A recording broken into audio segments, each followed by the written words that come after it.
Master ఈకే వ్రాసిన పురాణ పురుషుడు అనే గ్రంథంలో ముందుగా తొలి పలుకు అనేది వివరంగా చెప్పుకుంటూ ఉన్నాం. ఇప్పుడు మనం మనిషిలో ప్రజ్ఞలున్నాయని, ప్రకృతిలో అనేక శక్తులున్నాయని కనుక్కున్నది, అనుకుంటూ ఉన్నది ఇప్పుడు ప్రస్తుతం ఉన్నటువంటి నవీన యుగం. మనిషి తన ప్రజ్ఞతో ప్రకృతిలో ఉన్న శక్తులన్నిటినీ దర్శించాడు. ఆ ప్రజ్ఞలు, శక్తులు ప్రకృతిలోనే ఉన్నాయని, ఆ శక్తుల్ని వాడుకోవాలని, అది ప్రస్తుతపు మనిషి యొక్క ఉద్దేశము. కానీ ప్రాచీనులు అంటే పూర్వకాలపు ఋషులు వాళ్ళు ఏమర్థం చేసుకున్నారంటే, ప్రకృతితో పాటే జీవులు, మనుషులు అందరూ కూడా అంత కలిసే ఎవల్యూషన్ అనేది మొత్తంగానే జరుగుతుంది. మనిషి తన వ్యూహాన్ని చిక్కుపరచుకోకుండా, అంటే చుట్టూ ఉన్నటువంటి ప్రకృతిని, ప్రజ్ఞల్ని, తన శక్తిని అన్నిటినీ కూడా అర్థం చేసుకొని బయట ప్రపంచంలో శక్తులతో ఎలా కోఆపరేట్ చేయాలి, ఎలా సహకరించాలి అనేదే మెయిన్గా ఋషులందరూ అర్థం చేసుకున్నారు. దీనివల్ల జీవుడు అంతర్యామి ప్రజ్ఞను కూడా అంతా ఒకటే అనేటటువంటి అంతర్యామి ప్రజ్ఞను కూడా పొందుతాడు అని పూర్వులు అర్థం చేసుకున్నారు. దీనివల్ల ప్రకృతిని ఏదో జయించేసి, ఓవర్కమ్ చేసేసి ప్రకృతిని దాటి మేము జీవించగలము అనే భావాలు ఎప్పుడు కూడా వాళ్ళు ఎంటర్టైన్ చేయలేదు. ఈ ప్రయత్నాన్ని వాళ్ళు ధర్మ మార్గమని, సాధనని, దానికి ఫలితం ఏంటంటే పరమానందం అనేటటువంటి సమన్వయం ఋషులకు కూడా కుదిరింది. దీనిని తెలుసుకోలేనప్పుడు ఎలా ప్రవర్తిస్తామో అది అధర్మం అని అర్థమైపోతుంది వాళ్ళకి. విశ్వశ్రేయస్సుకి మంచిది కాదు, అది మొత్తం సృష్టికే మంచిది కాదు, ఇంకొకరికి మంచిది కాదు, అందరి శ్రేయస్సుకి మంచిది కాదు అలా అధర్మంగా నడవటము అని అర్థం చేసుకున్నారు వాళ్ళు. ధర్మాన్ని అవలంబించే వాళ్ళేమో ప్రకృతి ప్రజ్ఞల స్వభావాన్ని అలవాటు చేసుకుంటారు, అంటే దేవతల స్వభావాన్ని అలవాటు చేసుకుంటారు. అనుసరించిపోవటం, ఒప్పుకోవటం, అహంకారపడకుండా ఉండటం, ధర్మంగా చేయటం అనేది దేవతల లక్షణాలు. అలా కాకుండా ఉన్నదాన్ని ఎదిరిస్తూ బతికే వాళ్ళది రాక్షస గుణాలు అని అంటారు. వాళ్ళకి వీళ్ళకి మధ్యలో ఎప్పుడూ యుద్ధాలు జరుగుతూనే ఉంటాయి. దేవదానవ యుద్ధాలు అనేవి ముందు నుంచి కూడా జరుగుతూనే ఉన్నాయి. దేవతలకి రాక్షసులకి యుద్ధాలని చెప్పుకుంటాం, కానీ దేవగుణాలకి రాక్షస గుణాలకి యుద్ధం అనేది ఎప్పుడూ ఉంటూనే ఉంది. ఒక మనిషిలోనే ఆ రెండు గుణాలకి కూడా సంఘర్షణ అనేది ఎప్పుడూ ఉంటూనే ఉంటుంది. ఈ వివరాలన్నీ కూడా అర్థం చేసుకొని దర్శించినవి వేదాలు. వాటిని ఉదాహరణగా చూపించినవేమో పురాణాలు, ఇతిహాసాలుగా రాయబడ్డాయి. వేదాలు ముందు నుంచి కూడా మనిషికి దర్శనమిస్తూనే ఉన్నాయి. వాటిని గ్రంథ రూపంగా అప్పుడప్పుడు మనుషులు కూర్పు చేసుకుంటున్నారు. అంటే సృష్టి పద్ధతి, సృష్టి ఎలా ఉందో అదే వేదం, సృష్టే వేదం, న్యాయంగా ఇంకొక వస్తువే లేదు అక్కడ. దాన్ని గ్రంథస్థం చేస్తూ ఉన్నారు తప్ప అక్కడేమి పర్సనాలిటీ అనేది ఉండదు. అదే ఋషి ప్రోక్తము అనే మాట కూడా అదే అర్థం. దర్శించిన ఒక సత్యాన్ని ఒక బుక్కుగా, ఒక గ్రంథంగా రావటము అనేది ఋషి ప్రోక్తము అని అంటారు. అందులో వాళ్ళ పర్సనాలిటీ అనేది ఎక్కడ రిఫ్లెక్ట్ అవ్వదు. ఆ ఋషి ప్రోక్తమైన గ్రంథాల్లో ఉన్నట్టుగా వస్తాయి, కానీ పర్సనల్ అనేది ఉండదు. కాబట్టి అవి వేద గ్రంథాలు ఋషి ప్రోక్తాలు అయినాయి. అవి ఇట్లాంటి వాంగ్మయం శతాబ్దాల్లో మళ్ళా సంస్కరిస్తూ ఉంటారు. ఎందుకంటే ఇప్పుడు మానవులకి పూర్వకాలం రాసిన పుస్తకాలు అర్థం కాని పరిస్థితి ఉంటుంది, మారిపోతూ ఉంటుంది, భాష మారిపోతుంది, అండర్స్టాండింగ్ మారిపోతుంది. సో మళ్ళీ వాటిని సంస్కరించి ఈ కాలానికి తగినట్టుగా రాయటం అనేది జరుగుతూ ఉంటుంది. అట్లా ఈ మధ్య కాలంలో జరిగింది ఏంటంటే, పరాశర మహర్షి ఆయన కొడుకైనటువంటి కృష్ణద్వైపాయనుడు అయిన వ్యాసుడి మూలంగా బిఫోర్ క్రీస్తు 3500 ఇయర్స్ కాలం నుంచి దాదాపు 2-3 వందల ఏళ్ల వ్యవధిలో ఈ పరాశరుడు వ్యాసుల వారు పురాణాలు ఇతిహాసాలు అన్నీ కూడా ప్రవచించడం, అందరికీ చెప్పడం, ఆ విన్నవాళ్ళు వాటిని గ్రంథస్థం చేయడం అనేటటువంటిది జరిగింది. వాళ్ళ శిష్యులైన సూతుడు మొదలైన వాళ్ళందరూ పురాణ సంహితలు రాసుకున్నారు. వాళ్ళు విని ప్రకృతిలో ఉన్న ప్రజ్ఞలతో శక్తులతో దేహంలోకి వచ్చేవాడే పురాణ పురుషుడు అంటారు. అంటే దేహాన్ని స్వీకరిస్తాడు, అంతేగాని దేహంలోకి లాగబడడు. దేహంలోకి లాగబడిన వాడేమో జీవుడు అంటారు. తానుగా దేహాన్ని ధరించి అన్ని శక్తులతో వచ్చిన వాడిని అవతారమూర్తి అంటారు.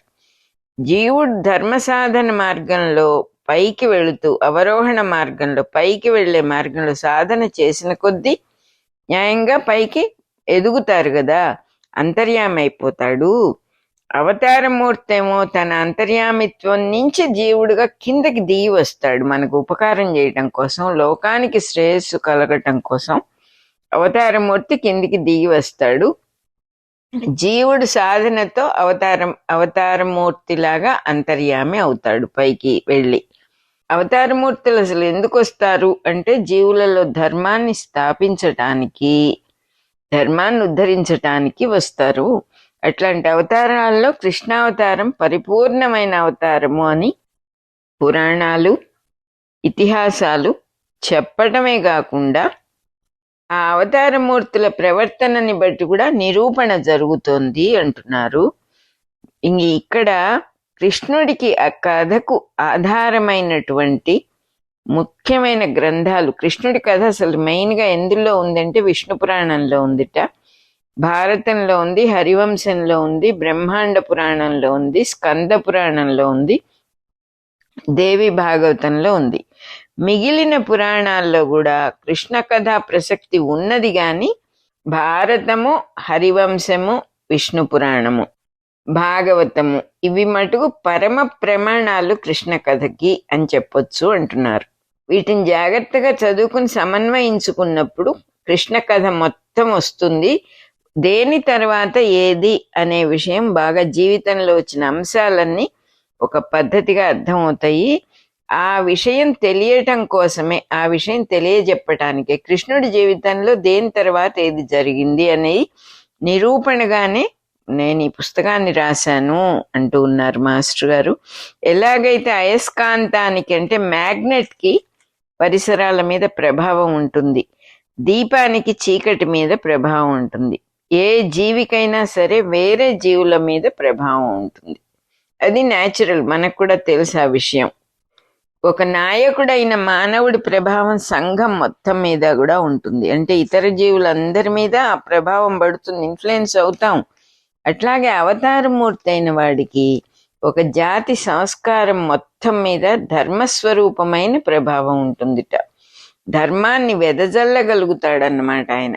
అవతారం ఎందుకు వస్తుందంటే ధర్మ సంస్థాపన కోసమే వస్తుంది. అంతేకాదు ధర్మం నుంచి కింద పడిపోయి బాధపడుతున్న జాతి ఒక అవతారాన్ని పీల్చినట్టుగా అవతార పురుషుడు రావటం జరుగుతుంది. అయ్యో ధర్మం పడిపోయింది అనే సమయంలో అవతారమూర్తి దిగి రావటానికి సహజమైన ఒక ఆహ్వానం ఉన్నట్టుగా వచ్చేస్తాడు. ఒక జాతిని ఉద్ధరించడానికి ఆయన తప్పకుండా వస్తాడు. అంతేకాదు భారత భూమి మీద ఒకే జాతి ఉన్నదని చాలా మంది గ్రహించలేరు. జాతీయత అంటే జాతి స్వభావం ఎలా ఏర్పడుతుంది అంటే మత గురువుల వల్ల మతాల వల్ల కాదు.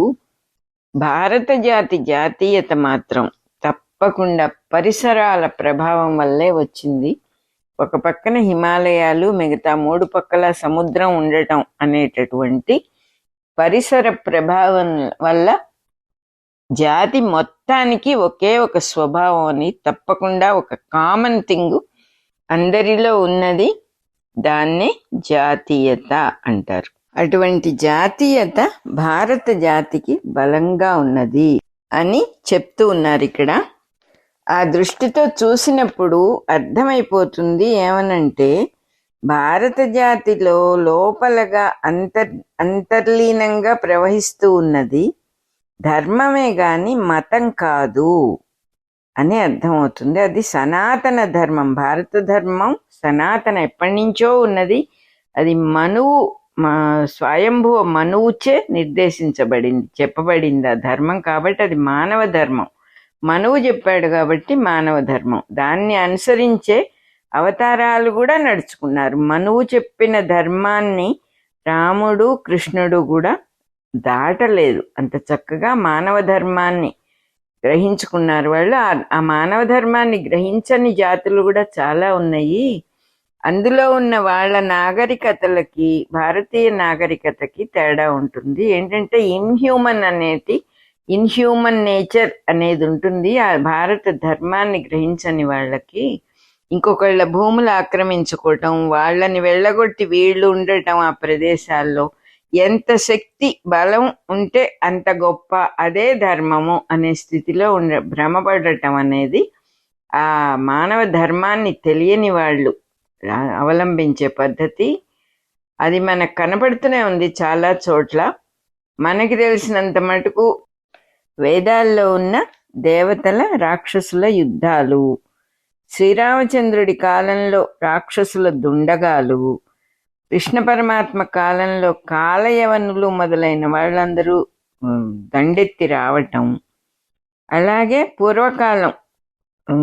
పూర్వకాలపు శతాబ్దాల్లో మంగోలులు మొఘలులు ఆక్రమణలు చేయటాలు, శాకవాహనుల కాలంలో శకజాతి చేసిన ఆక్రమణలు, దురాక్రమణలు కూడా ఇలాంటివే. వాళ్ళకి శక్తి ఉంది కాబట్టి ఇంకొకరి మీద ఆక్రమించి భూములు ఆక్రమించుకుంటారంతే, ఆక్రమణ చేసి. ఇట్లాంటి సందర్భాల్లో వాళ్ళకు ఒక విచిత్రమైన స్వభావం ఉంటుంది. ఆ జాతి ధర్మాన్ని చెడగొట్టాలి అనే గట్టి పట్టుదల ఉంటుందిట. అలా వాళ్ళు గనక ఆ జాతీయతని గనక చెడగొట్టారంటే ఇంకా ఆ జాతి చాలా కష్టపడుతుంది. అలాంటి పరిస్థితి ఒకటి కృష్ణావతారానికి ముందర వచ్చింది. చాలా వేళ్లు పాతుకుంటూ వరుసగా ఒక్కొక్కరే వచ్చి భరత భూమిని ఆక్రమించుకుని అక్కడ ఉన్న ధర్మాన్ని పాడు చేయాలి, ఆ జాతీయతని పాడు చేయాలని బాగా ప్రయత్నించారు. అది ఈ కథలో బాగా తెలుస్తుంది అని చెప్తూ ఉన్నారు. ఇంకా రచయిత మాస్టర్ గారు ఇలా చెప్తూ ఉన్నారు, ఇది ఎక్కడ కొత్త పాత్రలేవి సృష్టించబడలేదు. వేదాల్లో పురాణాల్లో ఉన్న పాత్రలే అన్నిటినీ ఇక్కడ తీసుకొచ్చి, ఆ క్యారెక్టర్స్ని ఇక్కడికి తీసుకొచ్చి ఒక కథగా పొందుపరిచాను తప్ప కొత్తగా నేనంటూ క్రియేట్ చేసిన పాత్రలు ఏమీ లేవు. కురు పాండవులు, యాదవులు, యవన బర్బరులు, పార్వతేయులు వీళ్ళందరూ కూడా భారతం మొదలైన గ్రంథాల్లో వాళ్ళే. కాలయవనుడు, గర్గుడు, హిరణ్యధనుస్సు, శతగోపుడు, భారత భాగవత హరివంశం గ్రంథాల్లో ఉన్న పాత్రలే వాళ్ళందరూ ఆ క్యారెక్టర్సే. మైత్రేయుడు, మరువు, దేవాపి పురాణాల్లో రకరకాల ఉపాఖ్యానాల్లోంచి తీసుకొచ్చిన పాత్రలు, అక్కడున్న వాళ్ళనే తీసుకొచ్చాను. అదే విధంగా భారత ధర్మానికి విరోధులుగా పనిచేసిన వాళ్ళల్లో బృహస్పతి, చార్వాకుడు, మంద్రజాలం అనే పుస్తకంలో రాసిన లోకాయతుడు, ఇవన్నీ వీళ్ళందరి ఈ పాత్రలు, ఈ క్యారెక్టర్స్ అన్నీ కూడా పురాణ గ్రంథాల్లో మారుమూలల్లో దాక్కున్న పాత్రలే. ముండకౌశికుడు మొదలైన ఒకళ్ళిద్దరిని మటుకు నేను కథ కోసం కల్పించుకున్నాను. అవి కూడా అనుకూలంగానే కల్పన చేయబడినాయి అని మాస్టర్ గారు చెప్తూ ఉన్నారు. భారతము మొదలైన గ్రంథాల్లో అనేక మంది గురించి రాస్తారు. ఎంతమందో ఉన్నారు, ఎన్ని పాత్రలో ఉన్నాయి. ఆ పాత్రలందరి మధ్య చుట్టరికాలేమిటి అనేది అంత తేలికగా, వాళ్ళ వంశాలేమిటి, కుటుంబాలేమిటి, ఎవరికి ఎవరు ఏమవుతారు అనేది తొందరగా అర్థం కాదు. కురువంశానికి, జరాసంధుడికి, మైత్రేయుడికి, యాదవులకు వీళ్ళకున్న చుట్టరికాలు అర్థం కావాలంటే భారతాన్ని, మిగతా పురాణాలని కూడా చాలాసార్లు జాగ్రత్తగా పరిశీలన చేస్తే గాని వాటిని తెలుసుకోలేము. నేను అవన్నీ జాగ్రత్తగా పరిశీలించి ఇక్కడ నిరూపణగా రాశాను. అవన్నీ కూడా వివరంగా రాశాను, ఇందులో నిరూపణ చేశాను ఎవరికెవరు ఏమవుతారు అనే బంధుత్వాలు చదువుకునే వాళ్ళకి అర్థమయ్యేట్టుగా రాశారుట మాస్టర్ గారు. ఇంతకంటే మనకి ఇంకేం కావాలి? మనమేం వెళ్ళి ప్రతి గ్రంథాన్ని పరిశీలన చేసి కనుక్కోలేం కదా. కంసుడు ఉగ్రసేనుడికి పుట్టలేదుట, అది చాలా ఆశ్చర్యం. అందులో భారతంలో గాని భాగవతంలో గాని ఈ విషయం లేదుట, దేవి భాగవతంలో ఉన్నదిట ఈ విషయం. అక్రూరుడి పాత్ర స్వభావాన్ని, అక్రూరుడి స్వభావం మనకు అర్థం కావాలంటే భాగవతము హరివంశము రెండింటిని కలిపి చదువుకోవాలట. అక్రూరుడు ఏమిటో అప్పుడు తెలుస్తుంది అన్నమాట. వాటిని కూడా ఎంతో వివరంగా రాశాను నేను, రెండు కలిపి చదివి జాగ్రత్తగా రాశాను అంటున్నారు. ఈ నా కృష్ణావతార తత్వ వివరణ గ్రంథం, నా గ్రంథాలన్నీ కూడా ఏమిటి, ఇప్పుడు ఈ గ్రంథం మాల ఎందుకు వచ్చిందంటే కృష్ణావతార తత్వాన్ని వివరంగా గ్రంథ రచన చేయటమే ఇందులో ఉన్నటువంటి పరమార్థము. కృష్ణుడి అవతారం ఏమిటి అనే విషయం నిరూపించటం కోసం దాన్ని, ఆ వివరాలన్నీ కూడా నేను ఈ రచన చాలా అప్రయత్నంగా మంద్రజాలము అనే గ్రంథంతో మొదలైంది, పురుషమేధము అనే గ్రంథంలోకి కూడా వచ్చింది, మళ్ళా వెనక్కి తిరిగి కృష్ణ జననం వైపు విస్తరిస్తూ ఉన్నది. అదే ఈ పురాణ పురుష గ్రంథంగా మొదలైంది. ఆ క్రమంగా ఏది ముందు ఏది వెనక అని చూస్తే మటుకు పురాణ పురుషుడు మొట్టమొదటి గ్రంథం అవ్వాలి, మంద్రజాలం లాస్ట్ బట్ వన్ గ్రంథం అవ్వాలి, 6వ గ్రంథం అవ్వాలి, పురుషమేధం 7వ గ్రంథం అవుతుంది, మిగిలిన 4 సంపుటాల రచన ఇంకా కూడా అవలేదు అని రాశారు ఇక్కడ. పరాశర మహర్షి చెప్పిన విష్ణు పురాణం ఒక చిన్న గ్రంథం అయి ఉండొచ్చు, దానికి సూతుల వారు ఎంతో వివరణ చేశారు, అదే ఇప్పుడు మనం చూస్తూ ఉన్న విష్ణు పురాణ గ్రంథమై ఉంటుంది. ఇందులోనూ మిగతా పురాణ కథల్లోనూ ఉన్న విషయాల్లో కృష్ణ కథల్లో ప్రత్యేకంగా ఒక విశేషం ఉన్నది. ఈ అన్ని గ్రంథాల్లో ఉన్న కృష్ణ కథల్లో ఒక విశేషం ఉంది. వేద సంహితల్లో వేద పురుషుడి తత్వమే కృష్ణావతారము అని సమన్వయించే ప్రయత్నం ఇందులో కనిపిస్తూ ఉంటాయి. ఏదైతే వేదంలో అవతార పురుషుడు అని చెప్పారో, వేద పురుషుడు అని చెప్పారో, అదే కృష్ణావతారము అని సమన్వయం చేసే ప్రయత్నం కనిపిస్తుంది. అప్పుడున్నటువంటి విపత్కర పరిస్థితుల నుంచి జాతిని రక్షించే ధర్మమూర్తి దిగిరావటంలో ఉన్న శక్తి దీనికి కారణం కావచ్చు. యుగాంతర ద్రష్ట, యుగాలు కూడా చూడగలిగినటువంటి ద్రష్ట అయిన పరాశరుడు, ద్రష్ట అంటే అన్ని తెలుసుకోగలుగుతాడు ఆయన, ఎంతో దూరదృష్టి గల పరాశరుడు, పరాశర మహర్షి, ఆయన మహానుభావుడు, ఆయన మహర్షి. దీన్ని ముందుగా దర్శించగలగటం ఒక ఆశ్చర్యం కాదు. ఎన్నో తెలుసుకున్నాడు ఆయన, తెలుసుకోగల శక్తి ఆయనకున్నది, అందువల్ల చక్కగా తెలుసుకున్నాడు. అనేక కాలాల్లో మన జాతి ఎలా ఎలా మారిపోతుందో, ఇవన్నీ ఎలా మారుతున్నాయో తెలిసిన వాడికి ఆ ధర్మాన్ని రక్షించేవాడి రాకని ఊహించటం కూడా కష్టం కాదు కదా. వేదాల్లో చెప్పిన ధర్మానికి, ధర్మ సంస్థాపనకి ఏమీ తేడా లేదు. దాన్ని పట్టి చూపటమే పరాశరుడు చేసిన పని. అదే విషయాన్ని ఎత్తి అందరికీ అర్థమయ్యేట్టుగా చూపించాడు పరాశరుడు. ఆ విషయం మనం కూడా గమనించుకోవచ్చు. సర్వధర్మాన్ని సమన్వయంగా చెప్పిన పరాశరుడు అప్రయత్నంగా కొన్ని వాక్కులు ఉచ్చారణ ఆయన నోట్లో నుంచి వచ్చేసినాయి. ఆయన ప్రయత్నం ఏం లేకుండా అవన్నీ కూడా వేదమంత్రాలుగా అంగీకరించిన విషయం ఇక్కడ నిజము. దానికి నిదర్శనం ఏంటంటే ఋగ్వేద సంహితలో పరాశర మహర్షి రాసినటువంటి మంత్ర సూక్తాలే అంటున్నారు. అందులో ఉన్న వైఖరి వాక్కుల తాత్పర్యం కూడా, వైఖరి వాక్ అంటే బయటికి వచ్చిన వాక్కు, దాని యొక్క అర్థం కూడా, ప్రతి పదం యొక్క అర్థం కూడా ఒక మహాపురుషుడు దిగిరావటాన్నే సూచిస్తూ ఉన్నది.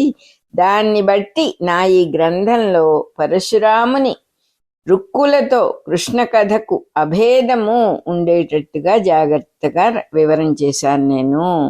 ఏదైతే పరశురాముల వారు వేదవాక్కుగా ఆయన ద్వారా వచ్చిందో దానికి కృష్ణ కథకి ఏ రకమైన తేడా లేకుండా నేను వివరించాను అంటూ ఉన్నారు మాస్టర్ గారు. ఆయన్ని మాస్టర్ గారు అని పిలుస్తారు. ఎకిరాల కృష్ణమాచారి గారు తెలిసిన వాళ్ళందరూ ఆయన్ని మాస్టర్ గారు అనటం అలవాటు.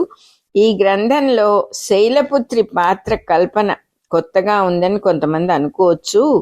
ఇందులో ఉన్న కథా విధానము సంధానం ఎలా వచ్చింది, శైలపుత్రి ఏమిటనేది కొంచెం కొత్తగా ఉండొచ్చు, కానీ శైలపుత్రి పాత్ర మటుకు కొత్తది కాదు. వేదాల్లో దేవి, అదితి, గుహమాత మొదలైన పేర్లతో సృష్టిలో ఉన్న శక్తిని అలా కీర్తించిన ఈ వేదాలు ఆవిడని భారతీయ జాతి చైతన్యంగా పురాణాలు దర్శించటం అనేది గమనించవచ్చు మనం.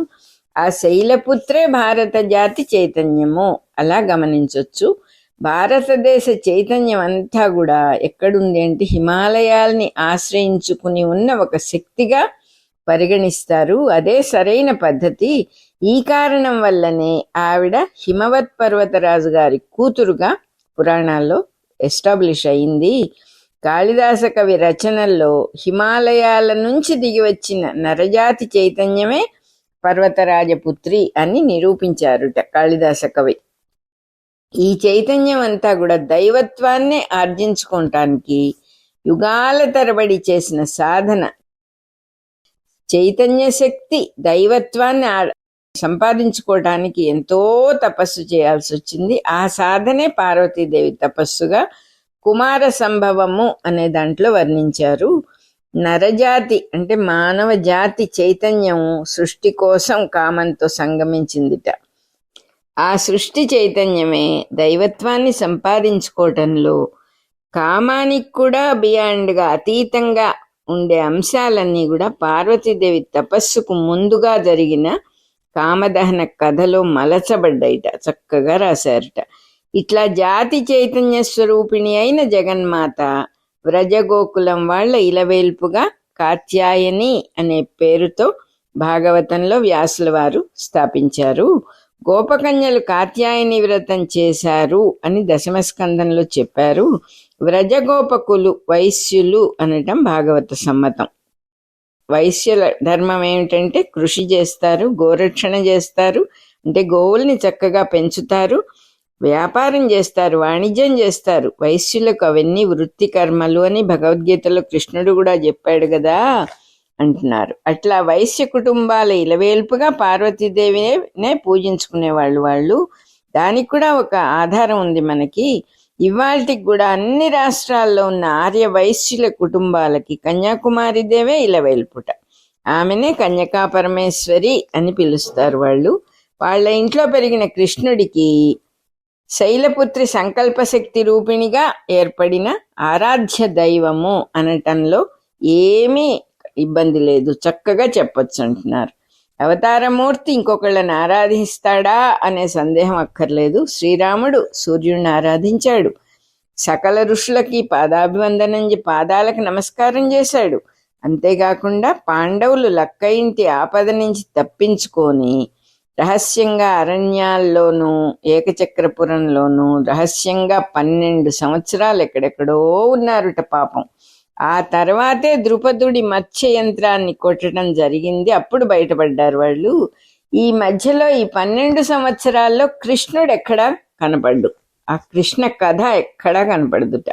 ఏం చేశాడు మరి 12 ఏళ్ళు ఆయన అనే ప్రశ్నకి భారతంలో ఎక్కడా ఏ ఆధారమూ లేదుట. హరివంశంలో మాత్రం శ్రీకృష్ణుడు హిమాలయాలకు పోయి 12 సంవత్సరాలు శివుడి గురించి తపస్సు చేశాడు అని వర్ణించారట. శివుడు కృష్ణుడికి ప్రసన్నుడై పిల్లలు పుట్టేటట్టుగా వరమిచ్చాడు, సంతతి కలిగేటట్టుగా వరమిచ్చాడు అని ఉందిట. అట్లాంటిది మనకు ప్రమాణమే ఉంది కదా. అంటే పరమేశ్వరుని గురించి తపస్సే చేశాడు కృష్ణ పరమాత్మ. అవతార పురుషుడు ఇంకొకళ్ళని నమస్కారం చెయ్యడు, ధ్యానం చెయ్యడు అనేది ప్రమాణం కాదు. అది చేస్తాడు అనటానికి ఎన్నో ప్రమాణాలు ఉన్నాయి. అట్లాంటిది మనకు ప్రమాణమైనప్పుడు పరమేశ్వరుడి భార్య అయిన శైలపుత్రి అయిన పార్వతీదేవి కృష్ణుడికి మాతృస్థానంగా ఉండటం చాలా సహజము, అందుకే అలా కల్పించాను అని చెప్పి చెప్తూ ఉన్నారు. కాలమానాన్ని పాటించటంలో పురాణాల విషయంలో 2 సంప్రదాయాలు ఉన్నాయి. ఒకటేమో పురాణాల్లో ఉన్న కాలమానం, ఇది ఎంతో వెరీ వెరీ ప్రాచీనం, అంటే వెరీ ఓల్డ్, పర్ఫెక్ట్గా ఉంటుంది, నిర్దిష్టంగా ఉంటుంది, ఎక్కడ ఏ డౌటు లేకుండా ఎవడు ఏమి కాదంటానికి వీలైనట్టుగా ఉంటుంది. దీన్ని బట్టే ప్రతిరోజు సంకల్పం చెప్పుకుంటారు. సహస్రార్థాల తరబడి కాలమానాన్ని, వేల సంవత్సరాల నుంచి ప్రతిరోజు సంకల్పం చెప్పుకునే వాళ్ళు ఉన్నారు ఈ దేశంలో. అంటే సృష్టి మొదలైన దగ్గర నుంచి ఈ రోజు దాకా మొత్తం దాన్ని సంకల్పంగా ఉచ్చరిస్తారు. అందులో లెక్క తప్పడానికి అవకాశమే లేదు అసలు. ఆ కాలమానం చాలా పర్ఫెక్ట్గా ఉంటుంది, ఎంతో పూర్వకాలపు పద్ధతిది, దీనికి ఎటువంటి అపవాదు లేదు అన్నారు. దీన్ని బట్టే ప్రతిరోజు సంకల్పం చెప్పుకునే వాళ్ళు చక్కగా కాలమానాన్ని ఉచ్చరిస్తూ ఉన్నారు. ఇది సృష్టి నుంచి మొట్టమొదటి నుంచి పురాణాల్లో ఈ రోజు దాకా చెప్పబడిన కాలమానం. జ్యోతిష్ శాస్త్రాన్ని దర్శించిన వాళ్ళ కాలమానపు లెక్కతో ఇది చక్కగా సరిపోతుంది. దీన్ని గురించి ఎవ్వరూ ఏమి కాదు అంటాని వీల్లేదు, కల్పితమని ఎవరైనా అన్నా మనం లెక్క చేయక్కర్లేదు. ఎందుకంటే వాళ్ళ వాదనకు ఆధారాలు లేవు. వాళ్ళేమి పురాణాలని జ్యోతిర్విద్యని చదివిన వాళ్ళు కాదు. ఈ విద్యలో వాళ్ళందరూ కూడా పామరులు కాబట్టి ఏదో ఒకటి మాట్లాడతారు. ఇంకపోతే రెండోది ఏంటంటే, కొత్తగా నవీన పరిశోధకులు ఊహల మీద ఎక్కువ ఆధారపడతారు కాబట్టి వాళ్ళని కూడా మనం లెక్క చేయక్కర్లేదు. అది పైగా తలా ఒకటి చెప్తారు, వాళ్ళేం ఒకటని నిర్ణయించరు. ఒకసారి ఒకటి అంటారు, ఇంకొకసారి ఇంకొకటి అంటారు. ఏ ఇద్దరిది ఒకటి అవ్వదు. కృష్ణావతారాన్ని గురించి, మహాభారత రచనని గురించి, వీళ్ళు చేసే కాల నిర్ణయాలన్నీ కూడా వీళ్ళ సొంత కవిత్వాలే. దానికి పురాణాల్లో ఉన్న దానికి చాలా తేడా ఉంటుంది. కొంతమంది విషయంలో 1200 సంవత్సరాల తేడా వస్తుంది, కొంతమందిలో 2000 సంవత్సరాల తేడా వస్తుంది, కొంతమందికి 600 సంవత్సరాలు పురాణ కాలాలతో వ్యత్యాసం వస్తాయి. ఈ నవీన శాస్త్రజ్ఞులకి ఈ పరస్పరం ఒకళ్ళకొకళ్ళు పొంతన లేకుండా జరుగుతూ ఉన్నటువంటి వాదాల్లో ఉన్న తేడాల్ని బట్టే వీళ్ళ నిర్ణయాలు సరైనవి కాదు అని మనకు అర్థమైపోతుంది అంటున్నారు. కొంతమంది పరిశోధకులు భారత యుద్ధమే జరగలేదు అసలు, ఎందుకంటే ఏ ఆధారాలు దొరకలేదు అంటున్నారు. కాబట్టి భారత యుద్ధం జరగకపోయి ఉండొచ్చు అంటున్నారు. వీళ్ళకి ఆధారం దొరకకపోతే ఒక విషయం జరగనట్ట. కాబట్టి కృష్ణావతార కాల నిర్ణయం గురించి వీళ్ళు చూపిన ఏ ప్రమాణాలని ఎవ్వరు మనం అసలైన వాళ్ళు లెక్క చేయక్కర్లేదు. ప్రమాణజ్ఞులు తెలిసిన వాళ్ళు లెక్క చేయక్కర్లేదు. కృష్ణుడు పుట్టడం, రాయబారం, ధర్మరాజు పట్టాభిషేకం, రాజ్య పరిపాలనా కాలము, కృష్ణుడు శరీరాన్ని వదిలేసిన కాలము, పురాణాల్లో ఎక్కడ ఏమీ క్లాష్ లేకుండా, పరస్పర విరోధాలు లేకుండా నిరూపిస్తారు. ప్రతి పురాణంలో ఒకదాన్నొకటి సపోర్టివ్గానే ఉంటాయి. అంతకన్నా వేరుగా వేరే ప్రమాణాలు దొరికేదాకా వాటిని కాదంటానికి వీల్లేదు. కారణాలు చూపించకుండా ఏదో వాదించే వాళ్ళ వాదనలు నిజం కాదు కాబట్టి పట్టించుకోక్కర్లేదు. కృష్ణుడి పుట్టినరోజు, చనిపోయిన రోజు, అవన్నీ పురాణాల వల్లనే పెద్దవాళ్ళైనటువంటి పరిశోధకులు ఒప్పుకోవాల్సి వచ్చింది, తప్పలేదు వాళ్ళకి. వాటి వివరాలని పురుషమేధము పీఠికలో చేసి నేను చెప్పాను ఎలాగూ అంటున్నారు. చతుర్విధ పురుషార్థాల 4 విధాలైన పురుషార్థాలు, ధర్మ అర్థ కామ మోక్షములు అనేవి పురుషార్థాలు.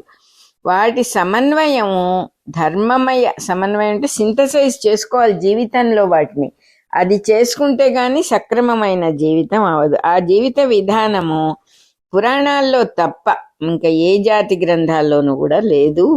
స్వధర్మాన్ని, తను ఏ పని చేయాలో ఆ పనిని డబ్బు కోసం, కోరికలు తీర్చుకోవటం కోసం వాడుకోవటం అనేది మ్లేచ్ఛుల ధర్మం, మ్లేచ్ఛ ధర్మము అన్నారు. అంటే ఎవరండి మ్లేచ్ఛులు అంటే ఈ పని చేసే వాళ్ళందరూ మ్లేచ్ఛులు. అర్ధకామాలని ధర్మాచరణ కోసం సమకూర్చుకోవటం అనేది శాశ్వతమైన వేద ధర్మం. ధర్మాన్ని ఆచరించటం కోసం డబ్బుని కానీ కోరికల్ని కానీ సమకూర్చుకోవడం, ఎందుకంటే ధర్మాచరణకి అంటే what is the main point in life అనేది చాలా ఇంపార్టెంట్. ఆ ధర్మాన్ని అనుసరించటానికి నువ్వు ఏదైనా చెయ్యొచ్చు అనేది వేద ధర్మం. అది శ్రీకృష్ణుడి జీవితంలో పరిపూర్ణంగా కనిపిస్తుంది. దాన్ని వైభవోపేతంగా సంకీర్తన చేసిన ఈ గ్రంథాలని సహృదయులకే అంకితం ఇస్తున్నాను అంటున్నారు. ఇక్రాల కృష్ణమాచార్య అని సంతకం పెట్టారు. తొలి పలుకు వివరణ అయిపోయింది.